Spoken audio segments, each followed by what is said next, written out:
फिर ये हो गया 1.75, ये तो हो गया। a प्लस 3d बराबर क्या होगा, -125 प्लस 3 इंटू इसका मान है -0.25, ये दोनों को मल्टीप्लाई करिएगा तो 0.75 होगा। ठीक है, ये प्लस माइनस माइनस हो गया, दोनों को जोड़िएगा तो 2 रुपया होगा, काहे कि 1 रुपया 25 पैसा और यहाँ 75 पैसा, दोनों को जोड़िएगा 2 रुपया हो जाएगा। आप देखिए 4d वाला, ये a का मान इतना है, आप देख ही रहे हैं, सब में दे रहे हैं, और 4 दे दिए, और d का मान इतना है। अब आइए -125 मतलब 1.25 प्लस ये दोनों को जोड़िएगा तो क्या होगा, 25 पैसा को आप 4 बार गुना करिएगा तो 1 रुपया होगा कि नहीं, बताइए। तो क्या होगा, प्लस माइनस माइनस 1 रुपया हो गया। अब इस 1 रुपया 25 पैसा है और ये 1 रुपया है, तो क्या हो गया, 2 रुपया 25 पैसा। इसको AP फॉर्म में लिख दीजिए, मतलब कि जितना जितना मान आया, कितना आया 1.25, फिर मान आया आपका 1.75 माइनस में है, फिर आया 2 रुपया यानी 2.00, और ये दूसरा आया -225, यही वो आपका आंसर हो गया। ठीक है, ये आपका आंसर हो गया। तो जो बचल है इसमें 1-2 सवाल, उसको आप बनाने की कोशिश करिएगा, नहीं बनेगा तो हम बताएंगे। ठीक है, अब हम तीसरा नंबर के तरफ जाएंगे, और इससे पहले हम इसको मिटाएंगे। क्या करेंगे, इसको मिटाएंगे। अब 3 नंबर का सवाल देखिए, ये बहुत ही ज़्यादा आसान सवाल है। पूरा अगर फोकस इस वीडियो पर आप कर रहे हैं तो यकीन मानिए कि सवाल पूरा बना दीजिएगा। हालांकि हम जिस स्टूडियो से वीडियो बना रहे हैं, यहाँ भी स्टूडेंट है, वो भी बच्चा समझ रहा है। ठीक है, यहाँ पर कोचिंग है, यहाँ पर पढ़ाया जा रहा है, बच्चा भी पढ़ रहा है, और ये वीडियो अपलोड भी होगा। ठीक है, तो इसलिए आप इस चीज़ को देखिए, बच्चे भी सब बता रहे हैं कि हम लोग समझ रहे हैं, आप भी समझिएगा। ठीक है, तो आइए 3 नंबर का था, निम्नलिखित में से प्रत्येक AP के लिए प्रथम पद तथा सर्वांतर ज्ञात करिए। देखिए आपको पूरा AP फॉर्म दिया है, इससे पहले जो सवाल बनाए थे A और D दिया हुआ था और AP फॉर्म बनाते थे, इस बार आपको AP फॉर्म दे दिया और D निकालना है। बहुत आसान है, एकदम आसान है, देख लीजिए आप सवाल। 3 नंबर का 1 नंबर का सवाल बता रहे हैं। देखिए 3, -1, -1, -3, ये आप ये अगर शुरुआत में इस वीडियो को देखे होंगे तो आपको बोले थे कि AP यानी 2 प्रकार के होते हैं, परिमित, अपरिमित। तो ये जो एग्जाम्पल है अपरिमित AP का है। देखिए इसका लास्ट पॉइंट आपको पता चल रहा है नहीं ना, इसलिए यहाँ पर देखिए आपको A बराबर क्या होगा बाबू, ये प्रथम पद होगा यानी 3। ठीक है, और D बराबर क्या होगा, आपको क्या बोले थे, अगर आप हमसे पढ़े होंगे तो ज़रूर आप सुने होंगे ये बात, आगे में से पीछे को घटा दो। यानी आगे में से पीछे नहीं समझ रहे हैं तो आप समझिए इसे, A1, A2, A3, A4, यही ना।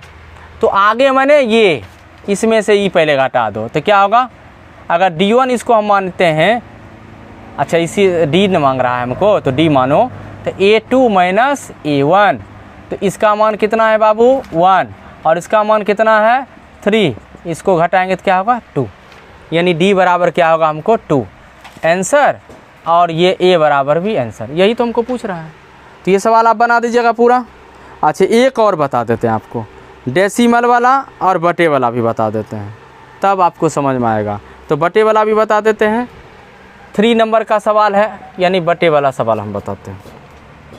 1/3, 5/3, 9/3, 13/3 है, डॉट डॉट है, A1, A2, A3, A4। हालांकि इसको काट भी सकते हैं, लेकिन आप रहने दीजिए, इसको काट भी सकते हैं।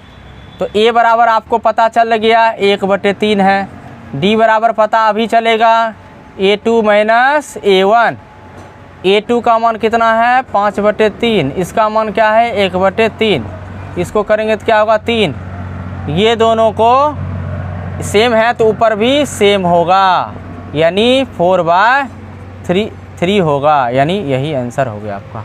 ठीक है, क्लियर। अब आइए अगला सवाल, चौथा नंबर ना डेसिमल वाला, 0.6, 1.7, 2.8, 3.9 डॉट डॉट। इसको क्या मानेंगे? A1, A2, A3, A4। तो इसको क्या लिखेंगे? D बराबर A2 माइनस A1। तो A2 का मान क्या है? 1.7 और इसका मान है A का मान 0.6। इसको घटाएंगे, यहाँ देखो कैसे घटाएंगे। 1 रुपया 70 पैसा है और 60 पैसा है, घटाएंगे तो 1 रुपया 10 पैसा। ऐसे घटा लीजिए आप। 1.7 और 0 1 की जगह पर यहाँ 7 6। इसको घटाएंगे, 7 में से 1 गया तो क्या होगा? यहाँ पर 0 होगा। कितना? 1 ना होगा जी, 1। ये घटाएंगे तो 1, यहाँ 1.1 हो गया। और ये D का मान निकल गया और A का मान कितना है? 0.6। ये भी आंसर हो गया, दोनों बन गया। इस तरह से 3 नंबर का आपका सवाल समाप्त हो गया। अब इस चैप्टर का आखिरी सवाल है, लेकिन इसमें बहुत सारा सवाल है।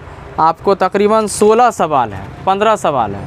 इसमें 1-2 सवाल बताते हैं और उसके बाद इसको बंद करेंगे। क्यों? क्योंकि ये वीडियो बहुत लंबी होगी, तो लंबी वीडियो आप देखते नहीं हैं, तो फिर अगर आप छूट गया तो अगले दिन जो है इसको कुछ सवाल जो भारी होगा, बड़ा थोड़ा ट्रबल हुआ होगा तुमको बनाने में, तो उसको हम बता देंगे।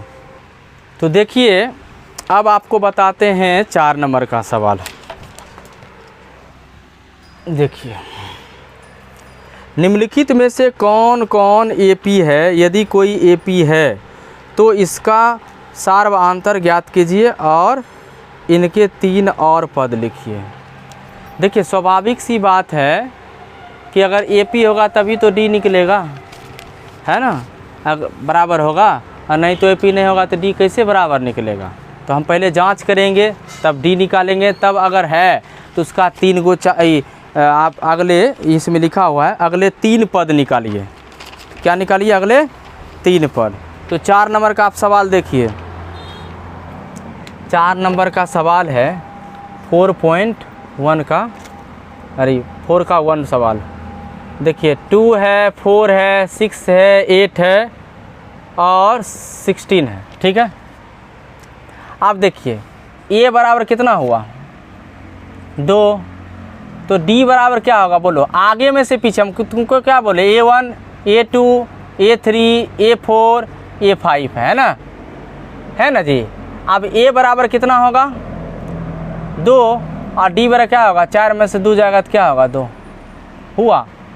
अब अगला भी देख लेंगे ना, अगले भी देखेंगे तो क्या होगा? देखिए, D1 मान लो, इसको D2 मान लो, तो अगला देखेंगे तो 6 में से 4